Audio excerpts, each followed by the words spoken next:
It feels like it's been 17 years since I was doing the Wrong Turn reviews, but we're gonna jump back on. We're doing Wrong Turn 3. Let's freaking go!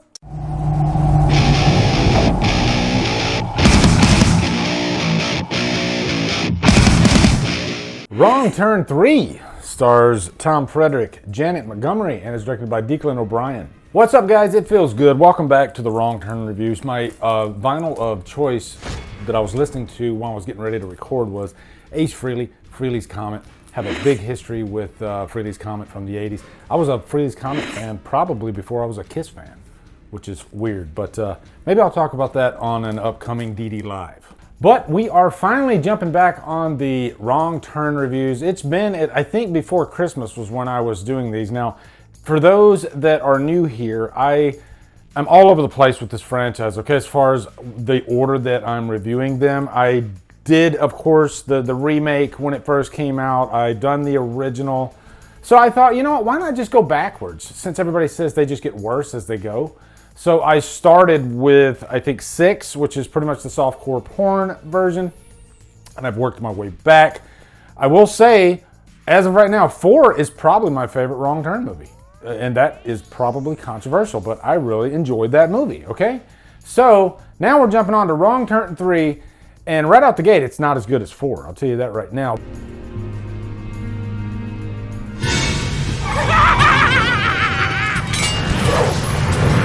But, you know, and a lot of people say this to me, you know, on social media, on Twitter, whatever, that this series is excruciating. And I have been through the Hellraiser review series, and I can tell you right now, this ain't that bad. Okay, guys? Hellraiser's rough. That's tough to get through. These, they're fun. That's pretty much what they are so far. As a matter of fact, there hasn't been a Wrong Turn movie that I've watched that I've just absolutely hated. Even the softcore porn version, and maybe that was for the wrong reasons, but it is what it is. But anyway, first off, let's give you a quick plot synopsis. This one is, I guess you could call it the Prison Break movie. Declan O'Brien, the late Declan O'Brien, he's directed quite a few of these movies. And I think he tries to change it up with every movie, and he succeeds. He definitely does. And he wanted this to be more the action movie of the bunch. But don't let that fool you, okay? There's still plenty of blood and guts and crazy shit going on. But like I said, this is pretty much the prison break. There's a prison transfer going on, and then there's some tomfoolery awry, and the bus crashes, of course, intentionally, and there's an escape. And so you have these really bad criminal types led by this guy Chavez. Kind of reminded me of Tuco from Breaking Bad. Just in his, you know, the way he handled himself, he could be highly annoying. He says son of a bitch way too much. Not that Tuco says son of a bitch way too much, but Chavez definitely does. But, you know, this actor, Tamer Hassan, he definitely, you know, plays the part well. He's a scary type of character, but he is kind of the ringleader. He's the criminal with the brains, okay? The leader of the operation. And you have a couple other criminal types in there. One of them's kind of the good guy, criminal Brandon. You got the other guy, Floyd, who is the hothead, completely flies off the handle, the guy that you can't wait to die. I think jumping into something that is kind of annoying about this movie is there's really no characters to root for. You know, there's no freaking A-level good guy. You know, like I really want, like Nicolas Cage is not in this movie, okay? Sylvester Stallone is not in this movie. I want this character to live big time. There's really none of that. And this is one of those movies that there's no real like final girl. You know, it's just characters, a bunch of characters. There is a female in this movie named Alex. Let me back up a little bit. The beginning of this movie, let's get the nudity out of the way. That's what they do. And there's this water rafting excursion. And these two girls, they decide to lay out. One of them gets naked. And then Three Finger comes in and he shoots her. And we get an arrow through the tit, which I am not surprised. Wrong Turn franchise. Immediately I was thinking, is this going to be one of those Wrong Turn movies where there's just like nudity laced throughout? But no, this is really the only nudity scene in the movie. Let's get this out of the way. And that's what they do. Because it gets pretty male-centric for the rest of the movie. Even though from that beginning part, Alex, she was part of that water rafting excursion, but she ends up escaping and later comes into the fold. And so you wonder if she's going to be the one that becomes, the last character standing, so to speak. But like in previous Wrong Turn movies, these movies are unpredictable, and no character is safe. And that's one thing I do enjoy about this series. I can never predict what's going to happen at the end. I think part of the reason of that is these are not filmed in America. There's a lot of actors and crew and even storytellers that aren't American. Even though I think Declan O'Brien, I'll have to look it up, he sounds American. The American style of films is usually a happy ending. And especially back in the 80s, they always wanted you to have a nice happy ending.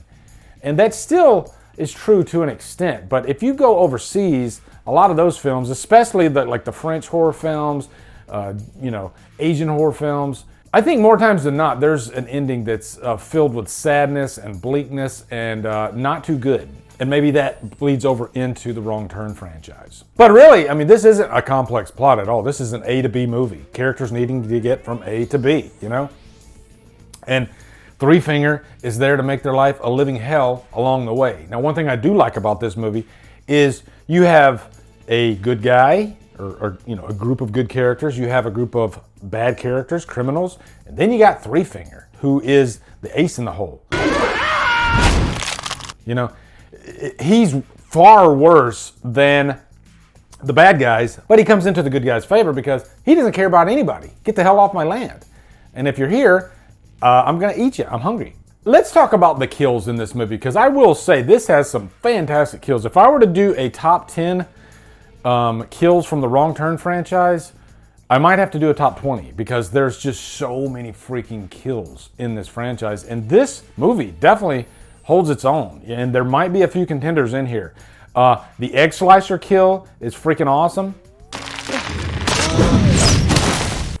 You got this, one of the characters, he's just standing there, and there's, Three Finger has all these booby traps set out, and this, what I call the egg slicer, comes up and it cuts the guy into 3 pieces. That's like top-notch A-level kills.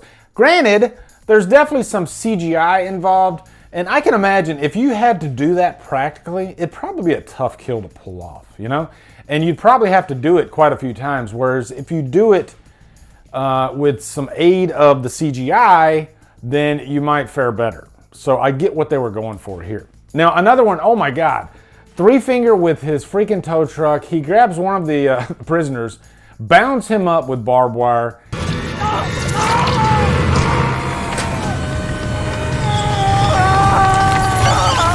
And takes off down the road. And as he's going down the road, what does he do? He slowly drops that prisoner down, and his body starts, ricocheting down the road.